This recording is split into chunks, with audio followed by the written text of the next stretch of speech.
Hey, what's going on, guys, and welcome back to another video of Keep It Simple Stupid.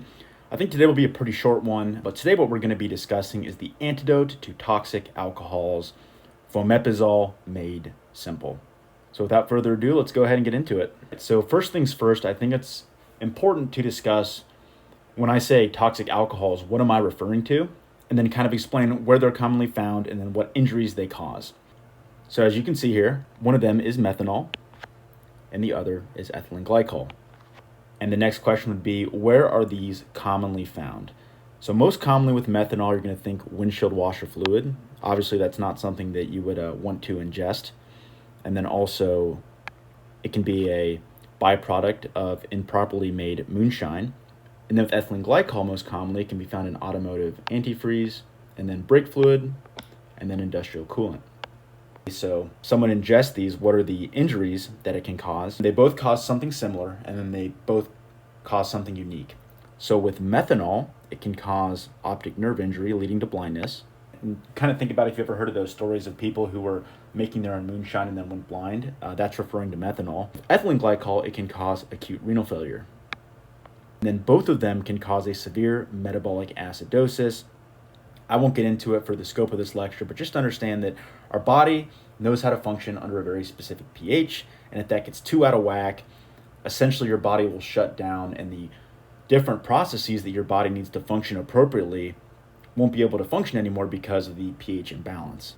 So again, they can both cause a severe metabolic acidosis. So now that we've discussed what the toxic alcohols are, what kind of injuries they cause, where they can be found, let's go ahead and discuss exactly why fomepizole is used as a treatment for these toxic alcohols. Well, we'll take it back to chemistry here for a little bit, and I'll kind of walk you through both of these. So the first thing to understand is that both methanol and ethylene glycol alone are not toxic.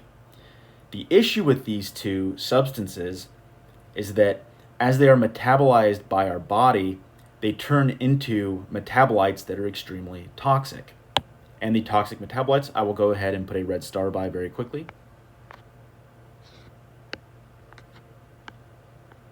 And here's what you need to understand about these two. We'll start with methanol. During the metabolic process, our body performs to break it down. Once methanol reaches the liver, it is broken down by this alcohol dehydrogenase, which breaks down to formaldehyde, which then gets broken down into formic acid. Again, formic acid being the toxic metabolite of methanol.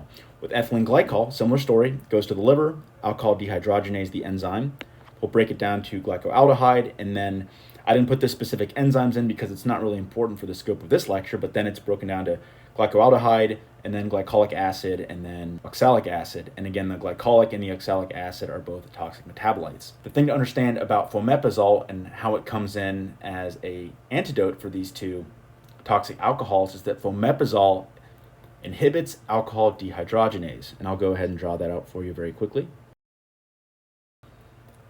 All right, so just think about it as fomepizole is blocking alcohol dehydrogenase. And now that we understand this pathway, this makes sense, because if fomepizole is blocking the metabolism of methanol and ethylene glycol into their toxic metabolites, well, like I've already discussed, methanol and ethylene glycol by themselves are not necessarily toxic. It's the metabolites that are toxic. So now both of these substances, they can't be broken down any further into those toxic metabolites, and then basically they're just excreted out by our kidneys.